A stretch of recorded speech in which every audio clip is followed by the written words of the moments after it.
Il y a des différents modèles, D'accord. différents modèles qui existent. Donc, et en plus, c'est intéressant comme question parce que le modèle est en train de changer radicalement. Mais on va dire voilà, une chaîne classique de qualité, par exemple, ou de qualité, j'aime pas dire ça, mais si on veut vraiment une image spécifique, effectivement, Ouais. on la commande. Donc du coup, moi j'ai connu, alors maintenant c'est moins vrai, mais il y a une dizaine d'années, même il y a une quinzaine d'années, en fait il fallait, si on voulait avoir une image sur une région à un stade, à une date particulière, il fallait commander l'image.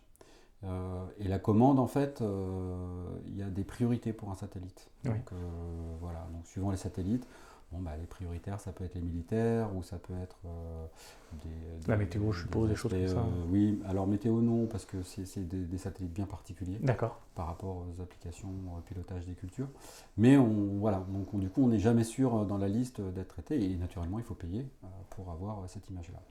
Après, les satellites, comme de toute manière ils tournent, ils acquièrent des images. Donc il y a aussi la possibilité, si on a un petit peu de chance ou si on est un peu moins regardant sur la période d'acquisition, d'avoir des images qui sont acquises, qui sont dans l'historique, voilà, qui ont été acquises et par chance c'est sur le territoire qu'on veut et à la date qu'on veut.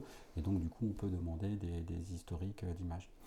Je fais vraiment très simple parce qu'il Ouais, y ouais. a, y a plein de niveaux de qualité dans les images en fonction des corrections atmosphériques, etc., etc. Ouais.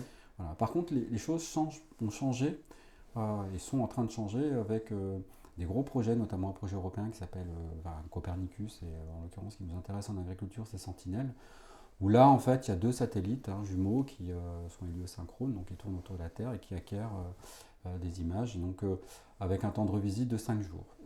Ah oui, c'est Et rapide. mise à disposition, voilà, donc ça veut dire que tous les 5 jours, aujourd'hui, on peut avoir une image multispectrale, enfin avec plein de bandes spectrales, et puis avec une résolution qui est, alors sur certaines applications c'est intéressant, sur d'autres cultures on est en limite, puisque la résolution en multispectrale elle est de 10 mètres, donc de 10 mètres D'accord. carrés.